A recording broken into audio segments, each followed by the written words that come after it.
सगळे गावं 100% गावं आपण फिरलात, साधना त्या ठिकाणी फिरली आणि त्यामुळे आपल्याला हे यश या ठिकाणी मिळालेलं आहे.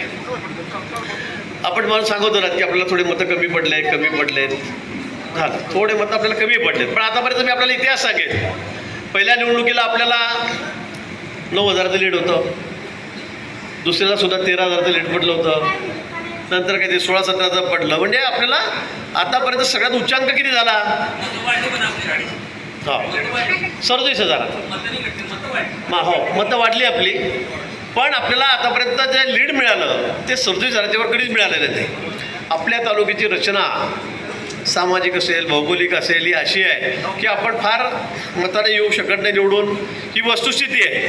आतापर्यंत मागच्या वेळेस 14-19 मी मंत्री होतो, एवढे कामं आपण केलेत, पण त्यावेळेला आपण 36-37च्या जवळपास आपण त्या ठिकाणी गेलेलो होतो. ही वस्तुस्थिती आहे. ज्यावेळेला आपणही म्हटलं होतं ते म्हणावंही लागतं, सगळ्यात जास्त लीड घेऊ, उच्चांक करू, पण मलाही कल्पना होती काय होणार आहे काय नाही, काही हरकत नाही. त्याच्यामुळे फार कुणावर राग करण्याची गरज नाही. परिस्थिती बदलत राहते प्रत्येक निवडणुकीला. आज काय तर उद्या काय असतं. काल खोडके सर आपल्याबरोबर होते, ते आपल्यातून तिकडे गेले. परिस्थिती बदलत असते.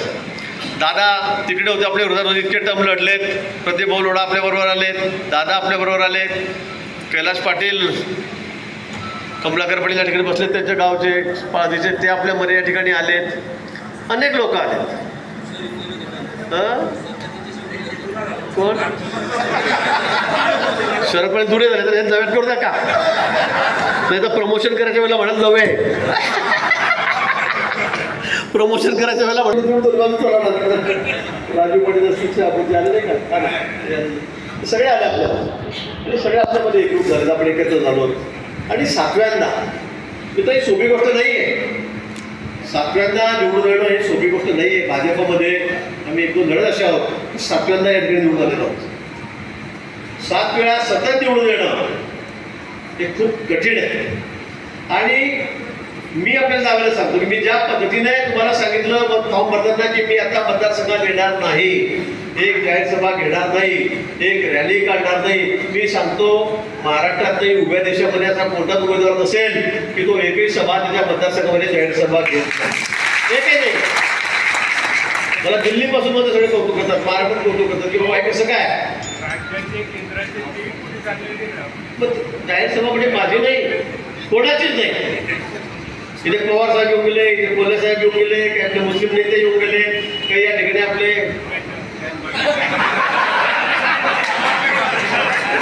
पूर्व ईस्ट ते पण थोडे प्रॉब्लेम टाकतो. त्यांनी 4-5 सभा घेतल्या. थोडं तुम्ही घ्या, 4 घ्या, 5 घ्या, 10 घ्या, इथे खाट टाकून झोपाय सगळे तुमच्या चौकामध्ये. मी शेवटचा एकच दिवस येईल तर तुमची खाटच पडून जाईल. मी 18 तारखेला प्रचार संपला तेव्हा हेलिकॉप्टरने इथे आलो,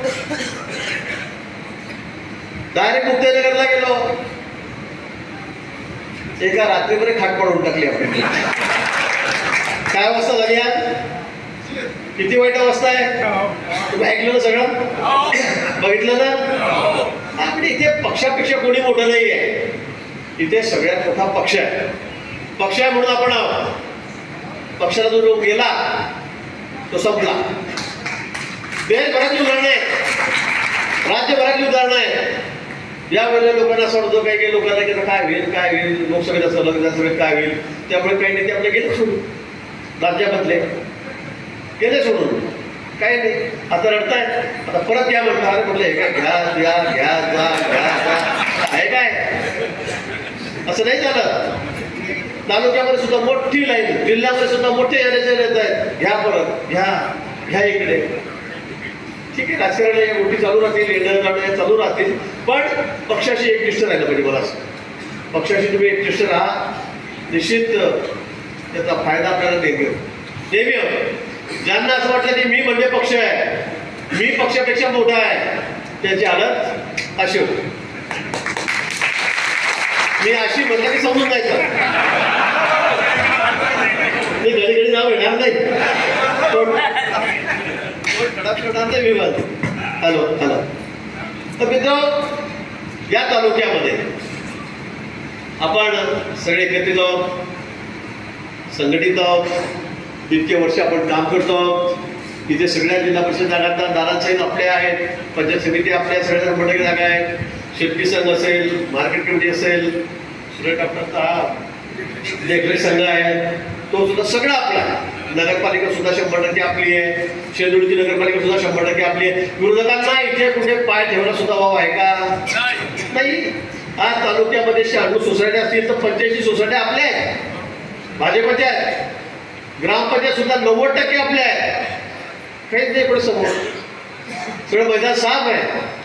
हे का होतं, हे कशामुळे होतं? मला वाटतं राज्यामध्ये असा प्रकार जो आपल्या तालुक्यामध्ये तो इतर कुठेही नाही. आपण राज्यामध्ये सगळ्या बाबतीमध्ये 100% आहोत. आपला नंबर 1 आहे या बाबतीमध्ये, 1 नंबर आपल्या.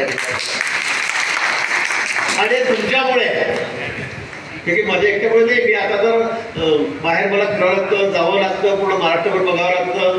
दादांनी सांगितलं आता आपण 47 पैकी 44 जागा या फक्त 5 जिल्ह्यामध्ये उत्तर महाराष्ट्रात. मी लातूर जाण्याचं सांगत नाही, तिथेही 90% रिझल्ट लागला, 80% लागला. तिथे मला 2-2 दिवस जावं लागलं. पण इथे आपण उत्तर महाराष्ट्रात एक मालेगावची जागा सोडली, एक राम शिंदे आपल्या सभापती त्याची जागा सोडली, आणि श्रीरामपूरची जागा सोडली. तिकीट द्यायला चुकलं, माझं ऐकलं नाही, ती जागा जर सोडली तर आपण 44 जागा त्या उत्तर महाराष्ट्रामध्ये खाती जिंकलेल्या आहेत. युतीच्या आपली पद्धती युतीची होती, फक्त भाजपची नव्हती. आणि मी वरती शब्द दिलेला होता की महाराष्ट्रामध्ये नंबर 1 हा उत्तर महाराष्ट्र राहील. आणि आपण ते सगळं घडून दाखवलं, आपण ते करून दाखवलं.